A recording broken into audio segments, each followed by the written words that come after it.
Okay. So till now we have discussed regarding the midpoint converter, the midpoint cycloconverter we have discussed. Now the next configuration is the bridge cycloconverter. So now we will see the types of bridge cycloconverter and its working. So let us first talk about the step up bridge cycloconverter. So in the last time we understand regarding what is the step up cycloconverter means the frequency is getting step up.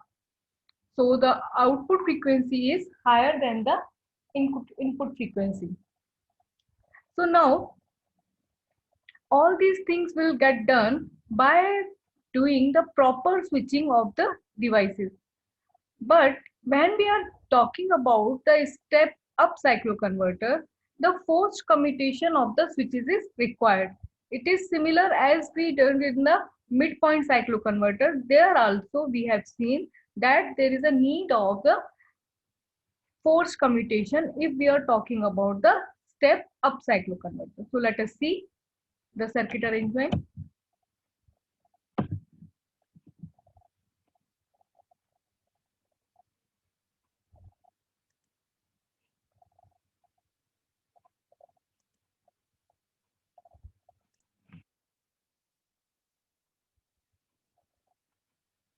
So this is the circuit arrangement of this cycloconverter. So you can see that we are having this is the one bridge converter and this is the another bridge converter. This is the positive converter because we will get the positive pulses from this side. So this is positive converter and this is negative converter. The arrangement of the switches is similar as that we are having in the rectifier circuitry. So like the bridge rectifier, we are having it over here and the load is connected in between. And this is the input supply which is connected in this fashion. So during positive half of the input, if we say, then T1 and T4 will come forward ways. You can see for the positive half, T1 will forward ways and T4 will forward ways from this positive converter. From this negative converter, if we see, the N2 and N3 will be forward based during this negative half cycle, sorry, in the positive half cycle. If we talk about the negative half cycle, then the remaining switches will be forward based. You see the negative half cycle T2 and T3 are forward based, and from this negative converter N1 and N4 will forward based. So these devices are forward based, but when we will give the firing pulse, then only the device will work. So now let us see how this circuit will work. This is our input supply. This is the one cycle, the positive half cycle and the negative half cycle, one complete cycle. And this is its envelope, the negative envelope that we have drawn. Now let us start from this point, uh, from T1 to T2. This is the positive half cycle. So T1 and T4 are already forward based. So if we give the firing pulse to T1 and T4 for the time T1 and T2, for this duration, if we give the firing pulse, then this will be the path of the current. See this, the load and T4 like this. So this will the path of the current, and this direction we take as the positive direction of the current flow. The plus minus, you can see the output voltage mentioned over here. So this is the positive direction of load current. So we are getting the positive voltage. Now at point T2, we have to switch off the T1 and T4 because we have to now switch on the another group of thyristors. So the by using the forced commutation, we have to switch off the T1 and T4. Now at T2, we will give the firing pulse to N2 and N3. These are already forward based, but now we give the firing pulse to N2 and N3. Then how the current will flow, let us see. This will be like this, N3 and the load and N2 and back. By this way, the current will flow. So during this time, the current flowing in the reverse direction. Previously, it is from up to down. Now it is from down to up, from negative to positive. It means the voltage is negative. So input voltage is positive, but the output voltage we will get will be negative because it is flowing from the minus to plus. Now at instant T3, we have to switch off this N to N3. So by force commutation, we will switch it off. And again for T3 to T4, we will give the firing pulse to T1 and T4, again the positive voltage. So we can see this positive voltage shown with the blue color. This positive voltage we get. And from T4 to T5, again the N2 and N3 are working and we get the negative voltage. Now we reach to this point where the negative half cycle starts. For the negative half cycle, from positive group of converter, T2 and T3 are positive. For the from this negative converter, the N1 and N4 are forward based. By looking into the polarity, we can see that. At point T5, the firing pulse is given to T2 and T3. Then we have to see what will be the direction of current flow. You see, this is the direction of current flow, load and T2 and again back. Okay, as this T3 is forward base. So what is this? Here the negative voltage is over here. This is T3 and the load and back to T2 and the supply. Okay, this complete the path. So by this way, T2 and T3 are conducting, but the current flowing through the load is in the negative direction. It means whatever the input voltage, we will get the reverse output voltage. So input voltage is negative during this time, so we will get the positive voltage. On the same guidelines, we can see the completion of this one complete cycle. So if you observe this particular waveform, then what you see? This is one cycle for the input. This is one cycle, positive and negative, this is one cycle. But for the output, this is the one cycle. From T1 to T3 become one cycle of the output voltage. So how many cycles you are getting in this time? 1, 2, 3 and 4. So 4 cycles are completed in one cycle of the input voltage. It means what? It is stepping up the frequency.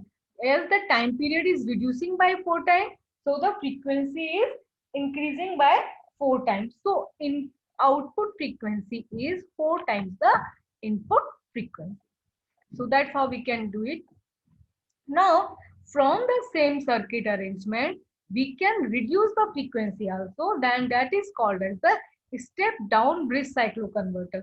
The same circuit we can use for this purpose. Now let us see. This is the input voltage cycles, and now we will see the working. And here we are assuming it is the RL load. We can do it for the R load also, but here I am taking it RL load. So if you see the output voltage, you will just recall these are the output voltage waveform of the rectifier circuit as we have seen for the RL load. So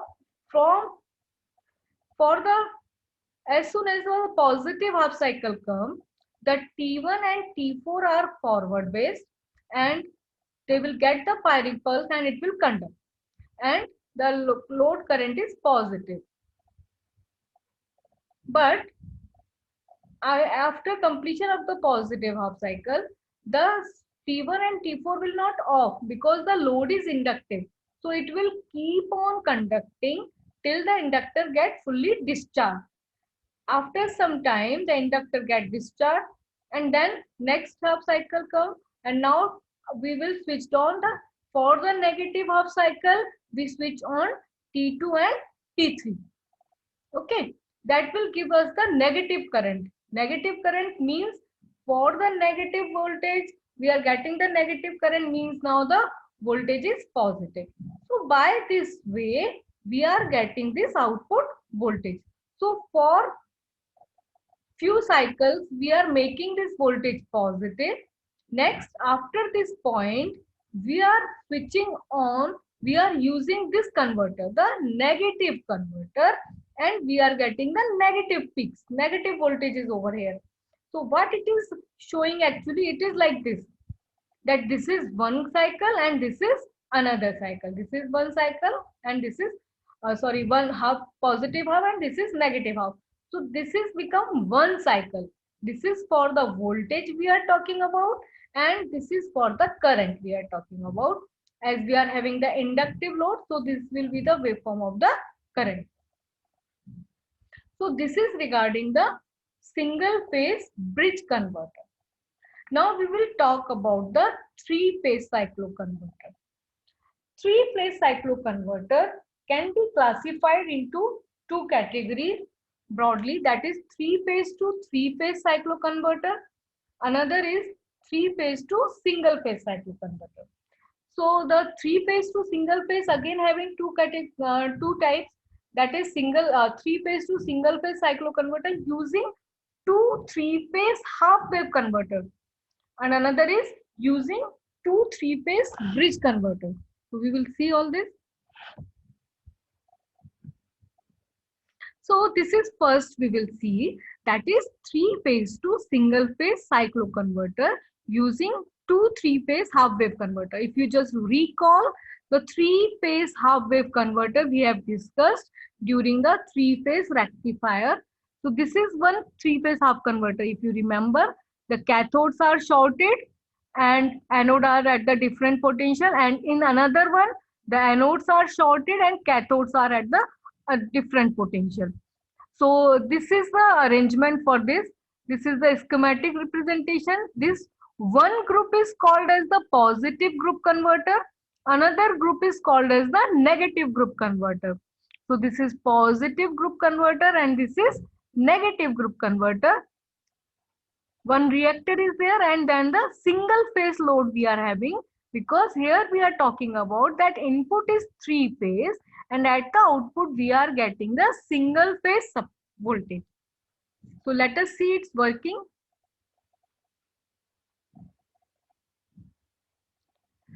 Three phase to single phase cycloconverter using two three phase half wave converter.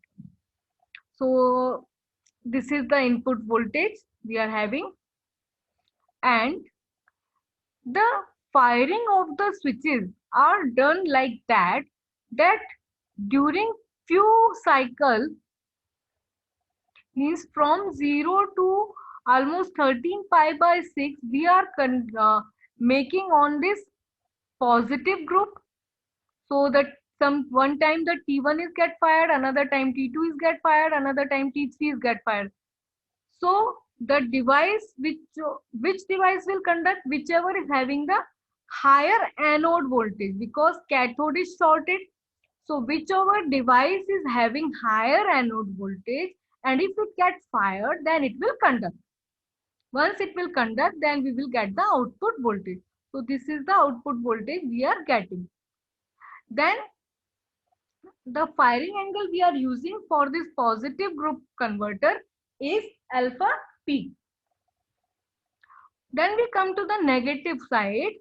So after this point, now the negative group of the converter will give the fired. So T4, T5, T6 are fired and we are getting this negative voltages. And the firing angle for this is alpha N.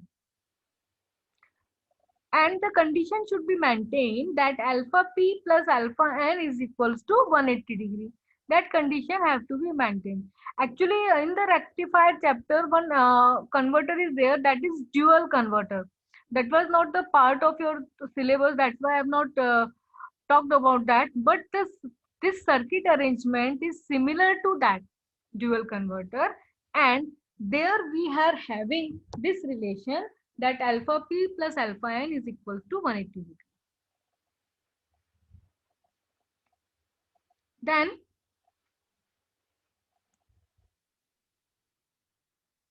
the next type of the cycloconverter is three phase to single phase cycloconverter using two three-phase bridge converter. So here two bridge converters are used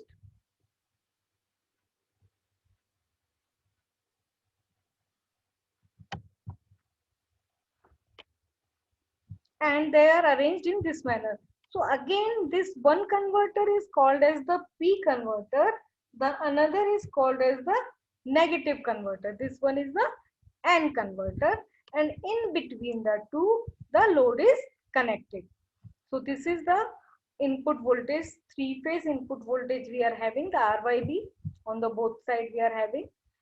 So now we see it's working.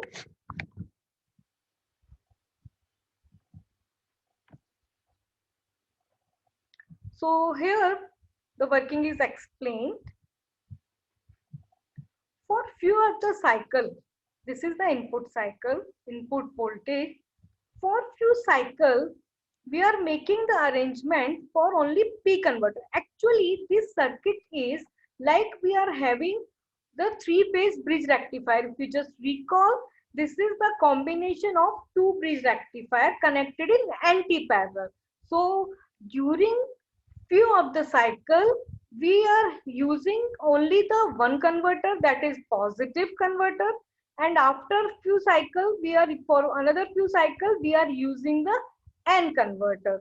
So for during the positive converter, when we are using, we are turning on any of the device, means TP1, TP2, 3, 4, 5. The working is exactly similar that we are having in the bridge rectifier, with some particular firing angle we can have. So this alpha P is the firing angle of this. Till here we are talking about. Then after this we are using this N converter, and when we are using the N converter, the current direction is from minus to plus. That's why whatever the voltage we are having, we will get the negative of that. So we are getting the negative pulses over here, and the condition have to be maintained that alpha P plus alpha N is equals to 180 degrees.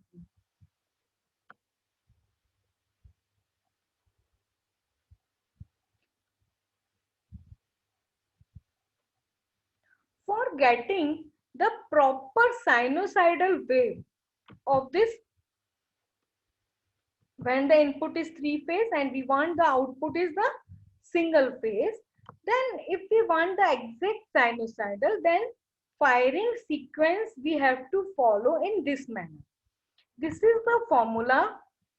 The magnitude of progressive change in the firing angle have to be done. Okay, so the progressively we have to change the firing angle. Reduction factor in frequency, if we talk reduction factor in frequency into 120 degrees, this is the formula. So let, if we want the frequency to be, the output frequency, if we want to be 1/8 times of the input frequency, if we want that, okay, then we have to use this relation. The reduction in the factor is 1/8, means the output frequency is the 8 times of the input frequency. So now we have to use this relation. The progressive step variation in the firing angle is 1/8 times of the 120 degree. It means it is 15 degrees. This is what? This is the progressive step variation. Now we understand this.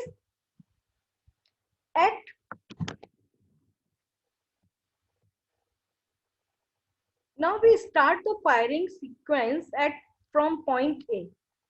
Okay, so at A, alpha is equals to 90 degree. The first switches get fired. The next firing will be at beta, where alpha is equals to 75. How we get the 75? 90 minus 15 will give you the 75. The next at C, alpha is equals to 60 degree. 75 minus 15, we get the 60. So similarly, till the G, where 15 minus 15 will come 0. So till the G, we are getting this is the firing angle for the different location, and after that again it will increase. So that's how we can get this one complete cycle. This is one half cycle we have discussed. On the same guidelines, we can get this complete cycle, positive half and the negative half. Now we will talk about the three-phase to three-phase step-down cycloconverter using three-phase half-wave converter. So let we are having number of half-wave converter, the three half-wave converter we are having. One half-wave converter is using the 6 thyristor. So when we are using the 3 half-wave converter, it means we are talking about the 18 SCR. 18 SCRs will be used for this purpose, and